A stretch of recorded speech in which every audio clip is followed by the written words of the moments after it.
Hey, everybody. This is Beyond the Dashboard, and I am Scott Schnars, the founder of Urla. Urla is an AI platform that pulls all of your paid campaigns into a single place, finds the budgets that you're wasting, and tells you exactly where to move them.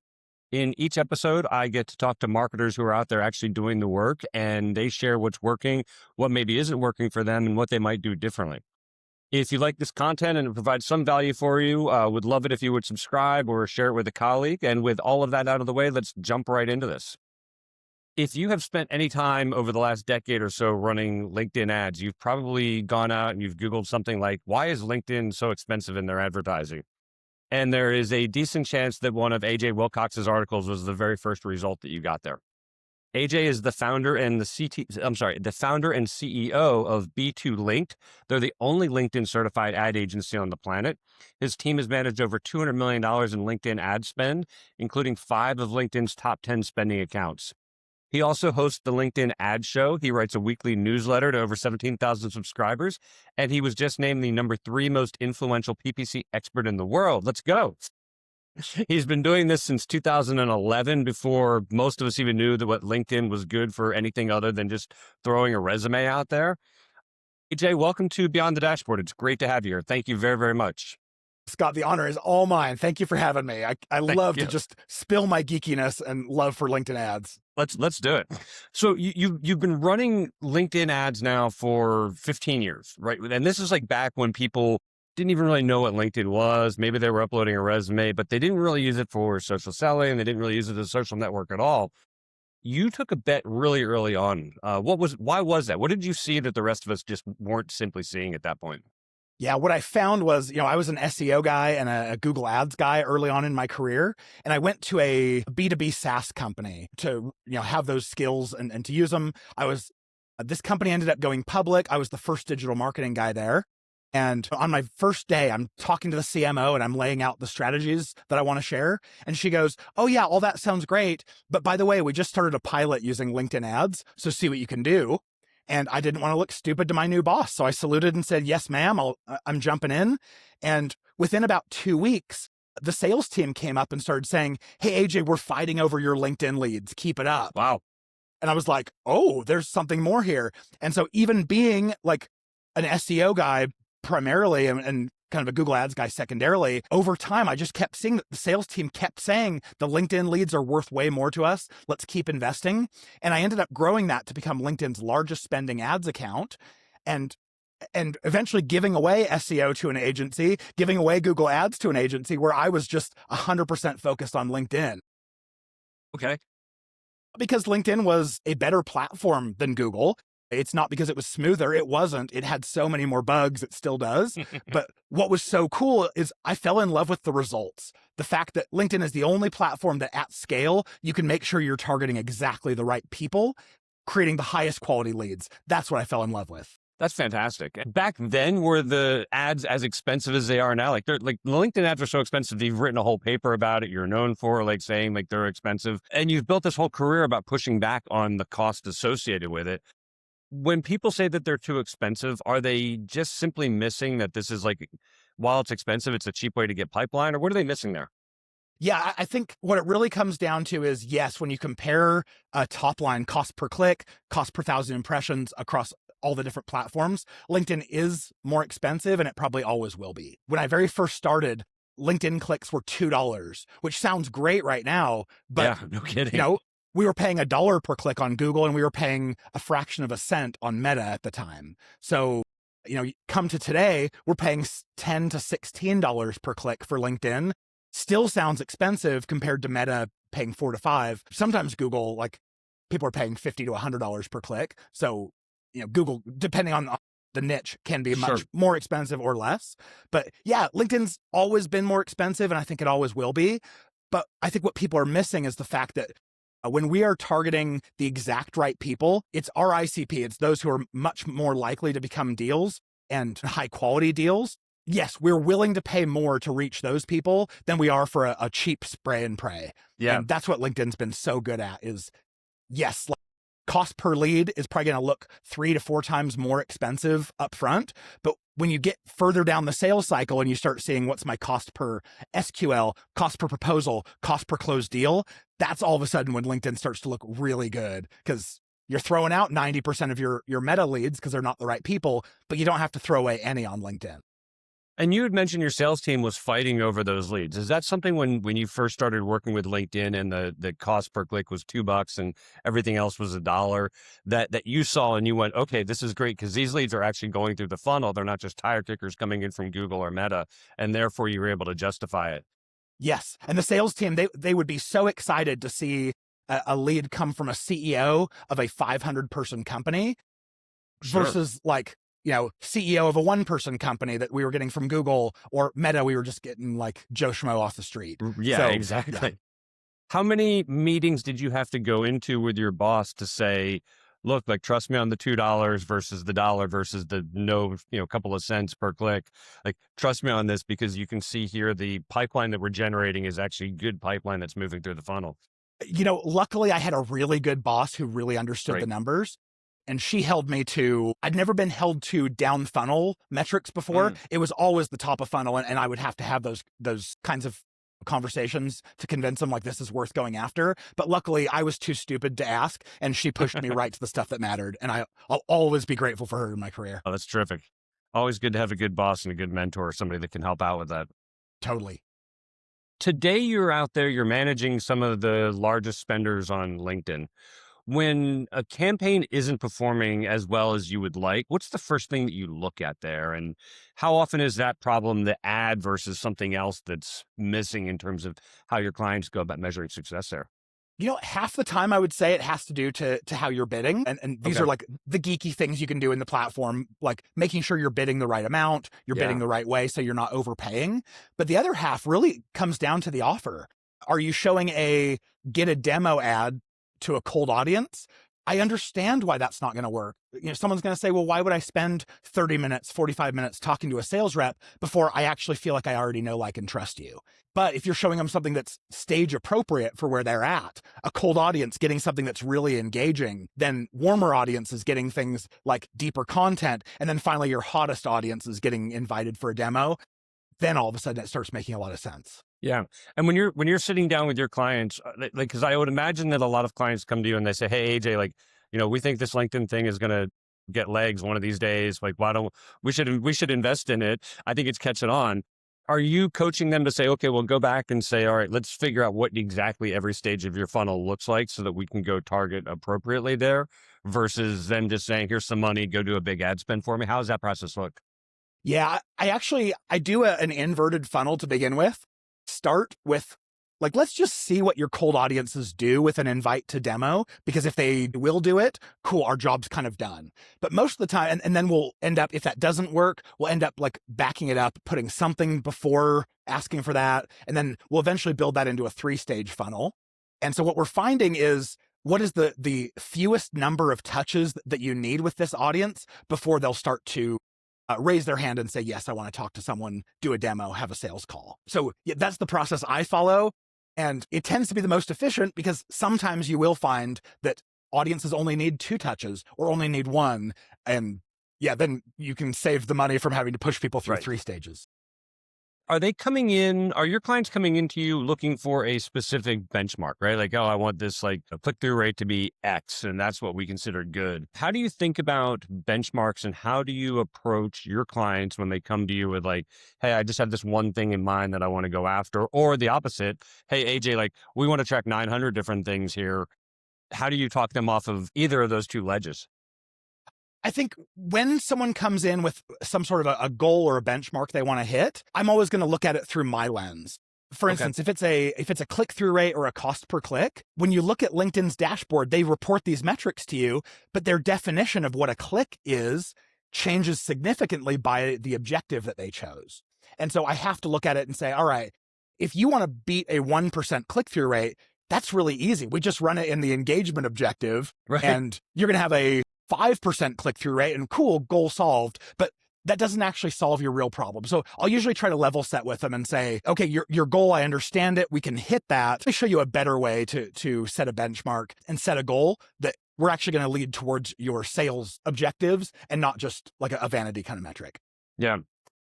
Is there a Oh, there's a lot to unpack in that. Let me think about when you talk about vanity metrics, I think a lot of people have, vanity metrics is like vanity. Like it's one of those things like everybody sort of looks at it a little bit differently.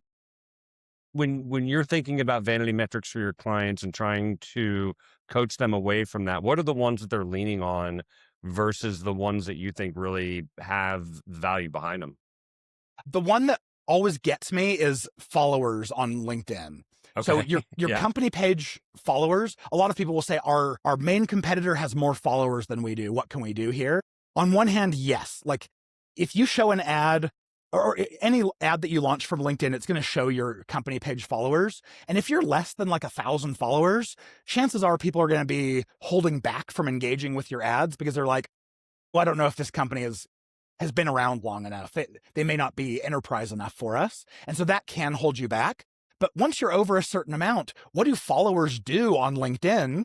It should ideally mean that when you post organically, more people see it. But LinkedIn hardly shows your organic company posts very much at all, regardless of how many followers you have. So I look at that and go, okay, if you're going to pay $10 to $16 per follower, I guess it's probably closer to like 14 to 18. Is that worth it? Like that seems like a lot of money for something that's not going to pay off. So I'll fight on that hill a little bit with them. Like, hey, let's use the more organic ways of building company page followers that are better. You don't have to pay for them before we start dumping a lot of cash on just a metric that you only care about because it's comparison to your main competitor. Is the thesis on not promoting organic company account content? Is the thesis on that, like, we don't want this to be a social network of companies, we want this to be a social network of people? Like, why would they throttle that piece versus an individual's post? I really wish I knew. LinkedIn says, like, we don't throttle company page posts. And so we could either say, we don't believe you, like, we think you should do more with this, or we could say, maybe it's that people tend to engage with these posts less, so they don't go anywhere. And I don't know which one's actually the truth, but I would say like company page posts, the way that they're usually written, they are pretty boring. They are pretty salesy. Yeah. And so maybe if we as marketers, if we were creating this content better, more exciting, more engaging, maybe it would all turn around. But most company posts, I mean, even the stuff that I put together gets like 400, 500 views. And I'm like, okay, that just wasn't even worth my time. If I post it from my personal profile or an employee's personal profile, it's going to get thousands. So let's double down on that. Yeah, I think that's smart. One of the things, obviously everybody wants click-throughs and they want that click-through into a landing page. And you said landing page friction is one of the biggest leaks in B2B funnels. As somebody who is starting to build some landing pages for Yurla, I'm keen to get your take on why do you see that as a big leak? And then I've got a follow-up question for you around creative fatigue there. And how do you kind of balance the two of those? But let's start with the landing page friction. Yeah. So when at the very beginning of LinkedIn ads, LinkedIn would hear the same complaints over and over from customers. They're like, your traffic must suck because when I send them to my landing page, I'm not getting conversions, or I'm only getting an X% conversion rate. And LinkedIn was like, we know we're sending the right stuff. What do we do here? So they ended up coming out with and following Facebook's suit. They launched their lead generation form ads. And it was basically when you engage with the ad, a drawer will slide down with a form and you get to choose which form fields are there. It loads immediately. It autofills the information that it knows about them. So in a perfect world, all they have to do is just hit the submit button and boom, friction free. Yeah. And, that's nice. Yeah, and it's so cool. I mean, it tends to have a conversion rate that's 3 to 5 times higher than if we send to a landing page. So we had this big swing where it was like, everyone go and do that. But then we started getting pushback where sales teams are saying, oh, the lead quality here isn't all that great. I think what it is the lead quality is exactly the same as your other campaigns. But what's different is you made it so easy for someone to fill the form out that sometimes they forget, or some people who are on the edge of like, oh, this might not be the right timing for me, but it's so easy, I'm going to go ahead and do this. Whereas the people who fill out the form on your website on a landing page, they had quite a bit of friction to wade through and they still did it. So of course they're going to look a lot better. So I tend to do more of the lead gen form, the native ads, than I do landing page, but there is still a good reason to use your landing pages. Yeah. When you want the highest quality lead. I've got kids who are looking for jobs right now and all their friends are looking for jobs right now. And are you talking about the friction-free example of the landing page ads? It almost seems like LinkedIn and HR teams are bumping into a similar, even larger problem, though, with like how easy it is to apply for a job. And then it becomes easy to reject them, too, because they're just such a flood. Yeah. I mean, as someone who has hired for my own company using these one-click applies, I'm like, ooh, one click to apply. Sorry, that's too easy. Exactly. I need to see some effort from their side that they're even like interested in working with us. Yeah. Put a little more friction in there. Let's do a little bit more friction. There can be a happy medium. Creatively, when I have these conversations on this podcast, one of the things that is a pretty consistent theme is around creative fatigue. As you think about creative fatigue for your clients, is there a way that teams can find out faster if their creative is going to fatigue? Do you put a hard line in the sand that just says, hey, we're going to run this for 14 days? Or how do you think about creative fatigue when it comes to ads across LinkedIn? Because you do see a lot of, oh my God, here's like another ad from, I'll use Rippling, because I actually think Rippling does a really good job, but I get a Rippling ad religiously on every single day. How do you manage your clients around that? The really nice thing about focusing 100% on LinkedIn is LinkedIn actually does frequency really well. They have really strict frequency caps on your ads naturally. So you have that. You have strict frequency caps, so you're not beating people over the head with ads all the time, or the same ads. And then you have this natural effect of LinkedIn's not the network that people come and spend their whole day on. And so naturally they're limiting themselves in between your impressions as well. So what I find is LinkedIn does have a frequency metric. You can see, and some people will say, oh, if I have a frequency over 3.5 or 4, it's time to rotate my creative out. I actually start measuring my creative by, I want to look at each individual creative and I want to see over time, what's its click-through rate and its engagement rate. Because over time, as soon as you start to see your click-through rate start to drop or engagement rate, that tells me the audience is getting sick of it.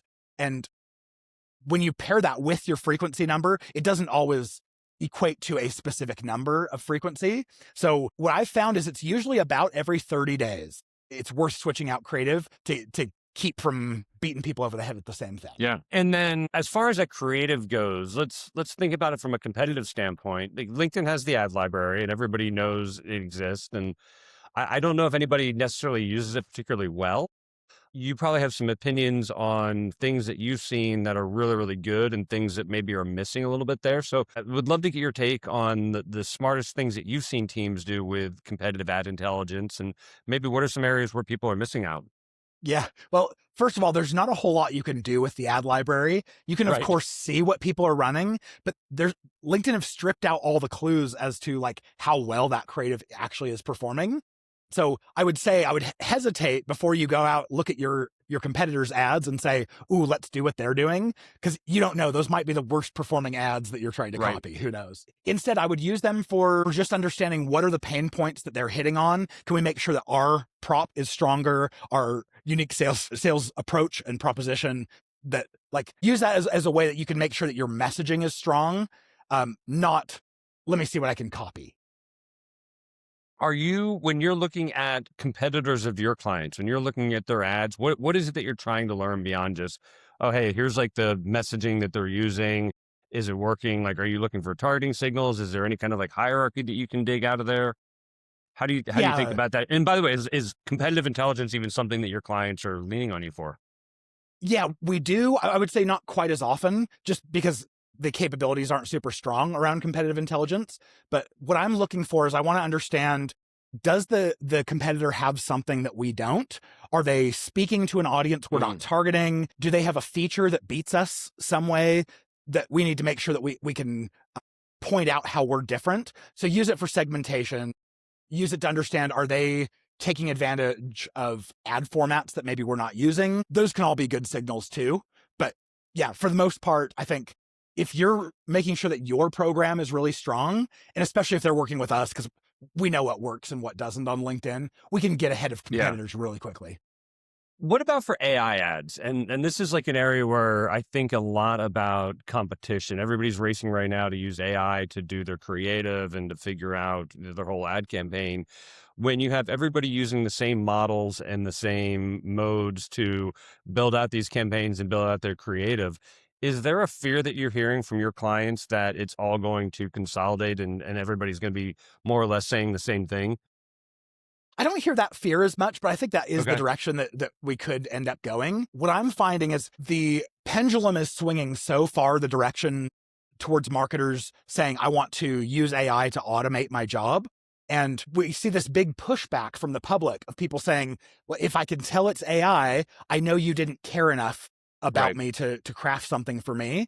And so I think we should all swing the opposite way and say, the more human we can make this sound and appear, the more it's going to stand out and the more people are going to appreciate it.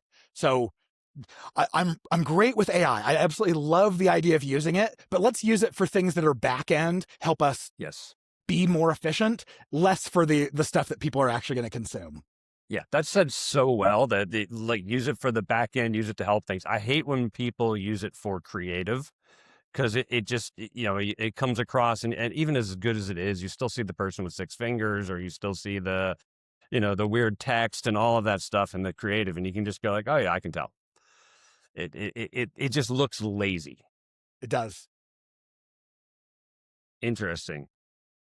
So you're obviously you're a big LinkedIn ads purist. Is that 100% of what the company does? Yeah, totally. Yeah. I realized very early on, even coming from like an SEO and a Google Ads background, like if we would have come out and said, hey, we're an agency that does LinkedIn and Google and organic, I think it would have been harder for me to get a foothold in the marketplace. It would have taken me longer to launch. Sure. But now everyone knows me as like, when my name comes up, that's the LinkedIn ads guy. That's been such a good association. It's been makes it so easy for people to refer business to us. So I'm a big fan of like find what you're best in the world at and dig super deep. Good for you. I think that that's the right mode. Do you worry that there's any kind of blind spot around the other channels, or do you feel like, okay, we're just leaning in on the specialization, and that's why we're the best at this thing? And if you want these other things, like there's other agencies that do that, and go hire them. Yeah, we have really good relationships with a bunch of other specialty agencies. So it makes it really easy for me to say, if I realize there's a blind spot, let me tell you what I think would work better. And because my background, because I had so much experience before starting this company in all the other channels, although I'm not totally up to date on everything that Google Ads can do, I still know it Yeah. well enough that I can give guidance and say, here's what I would do. Here's where I think Google might be a good fit for you, or go check out TikTok and Reddit because of this. Yeah. I feel good about my ability to recommend, even if I couldn't do it myself. Yeah. And I assume that comes with your goals assessment too. If I come to you and I'm like, all right, let's lay out the goals here. And I say, okay, I've got, I don't know, $500,000. AJ, I've got $500,000. Here's my goals. Are you like, obviously you want to take as much of that as possible, but at the same time, the interactions I've had with you have all been really positive. So I assume you're going like, well, yeah, take some of that money and allocate it over to these things in order to really drive a successful campaign. How do you make that decision for them, and how do you have that conversation? It's a really good question. For me, it really comes down to like transparency and honesty. I realized that like, yes, I could lie to a customer. I could bring them on and swindle them. But then at some point, I'm going to have a conversation with them that's really hard. And I don't want that. So I would much rather bring them on in good faith, make sure that everything is rock solid, lives up to the expectation I set for them so that we can have long-term customers. Because having a customer for just 3 months, like we're not going to make very much off of that. Right. But having a customer for 3 years, we make a lot and we develop really awesome relationships. So yeah, I think it's worth me. And I've turned business away because I've said, actually, I think you're a better fit right now for Meta and Google than you are LinkedIn. And those customers, they become really good when they come back a year later and say, you were right. Thanks. We trust you. Now we're ready for LinkedIn. Yeah, that's really awesome. Let's go back to the AI for just a second. And I'm wondering, like, as LinkedIn continues to roll out more AI driven campaign tools, are you looking at that as, oh, this makes our lives easier at the agency? Do you look at this as like, oh, this makes our expertise less valuable? And like, how do you stay ahead of what LinkedIn is working on to ensure that you're continuing to offer a really valuable service? Yeah, if their AI were making good decisions, Okay. we'd probably want to use it as an agency. Like this would make sense because it would save us time too. But the fact of the matter is, everything that LinkedIn has launched that's been AI so far has, they take their own advice, and their own advice is actually really bad most of the time. Things like every campaign automatically has the audience network turned on. We find that 90% of that traffic is fraud, spam, and bot traffic. And so I very much disagree with that. I turn that off every chance I get. Every campaign is running in the most expensive bid model called maximum delivery. And that's one of the first things we turn off. So until LinkedIn starts actually making the right recommendations, their AI can't make decisions that are best for their customer. So I think we're going to be safe for quite a while. It's good to hear. The robots aren't going to rise up and take over and take all of our jobs just yet. Nope. But if it ever happens on Facebook or Google, I'm watching, because LinkedIn will usually follow suit within about 4 years. So I'll have a 4-year little window to prep for your it. window to run there. Yeah. Last question for you, AJ. And I really do appreciate the time. This has been a great, fun conversation. So thank you very much. We have a lot of B2B demand gen leaders who are listening to this. They're out there, they're running LinkedIn ad campaigns today. Without knowing anything about what they're doing, what is the one thing that they're probably doing incorrectly, even if they don't know it? Can I give a couple? Yeah, absolutely. Yeah. Okay. I've mentioned a couple of them, but if you don't know what you're doing when you're building an ad set on LinkedIn, there's a few defaults that you're probably going to end up choosing. And we see every account that comes to us, they've been doing something here wrong. So number one, that LinkedIn audience network, if you uncheck that, you're going to vastly improve your performance 99% of the time. And then number two, if you change your bid model away from maximum delivery, because that's the most expensive way to pay for your traffic 90% of the time, you want to switch to the hidden one called manual CPC. And you're going to pay only when someone clicks, and you're going to end up paying a lot less. And don't take LinkedIn's recommendations for bids, by the way. Like, you're going to say, they're going to tell you, most people like you are bidding $20 to $90 per click. Ignore that wholesale. Just start at like something small, like $7, $8, because you can always change your bids if you're not spending what you want. And that's the best advice I can give you starting out. Like, go fix those two things, and chances are your results are going to look so much better. I love it. I love it. AJ, this has been a great conversation. Where can people find you? Follow me on LinkedIn. I'm really easy to find there. Listen to the podcast. Go subscribe to the LinkedIn Ads Show. Those are probably the two best places I can send you. I'll put those links in the show notes. This has been another episode of Beyond the Dashboard, a Urla podcast. I am Scott Schnars with AJ Wilcox. AJ, again, appreciate the time today. Thank you so much. Thank you, Scott. My pleasure. Cheers.